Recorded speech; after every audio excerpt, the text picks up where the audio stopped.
good evening and good night. We're so glad that you're watching this video. A lot of our customers right now are concerned that this is the formation of another housing bubble like we saw in the 2000s.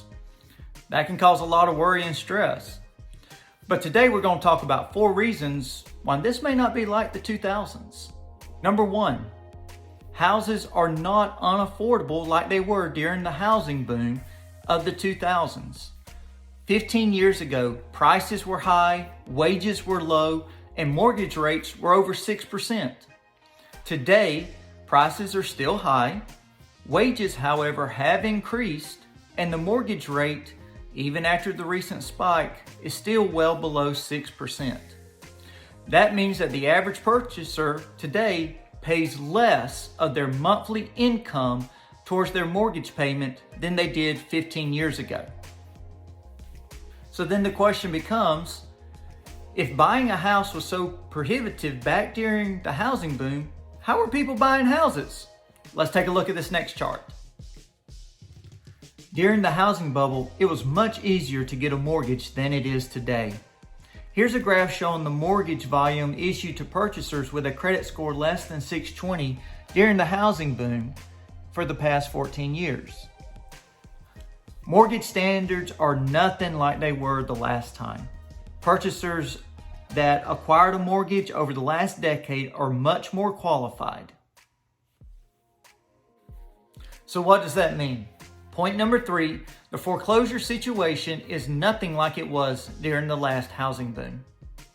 The most obvious difference is the number of homeowners that were facing foreclosure after the housing bubble burst.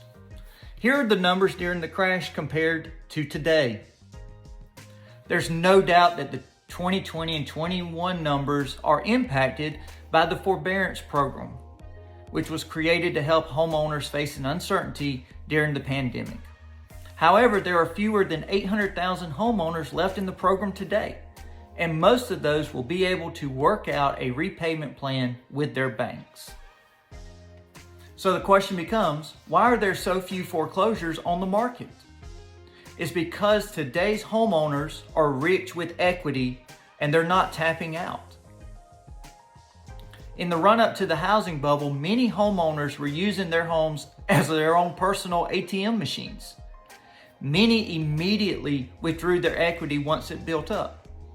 When home values began to fall, some owners found themselves in a negative equity situation where the amount that they owed on their mortgage was greater than the value of their home. Some of those households decided to walk away from their home, and that led to a rash of distressed property listings, foreclosures, and short sales. And all these sold at a huge discount, and thereby lowering the value of other homes in the area. However, today's homeowners have learned their lesson. Prices have risen nicely over the last few years, leading to over 40% of homes in the country having more than 50% equity. But homeowners have not been tapping into it like the last time. So if we're not going to see a big inventory of foreclosures, what does that mean in today's market? Well, you guessed it, we don't have a surplus on the market. It is a seller's market. As we see here, there were too many homes for sale from 2007 to 2010.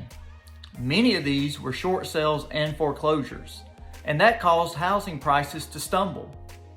Today, there's a shortage of inventory, which is causing the acceleration of home values to continue. Inventory is nothing like it was before. There is still a healthy appetite for home ownership, but there is limited inventory on the market. That has caused home prices and home values to steadily increase. If you have questions about your home's value or want to talk about the next steps and preparing for the next real estate cycle, please reach out to us. Once again, thanks for watching. I'm Joc Calloway with Lake Real Estate.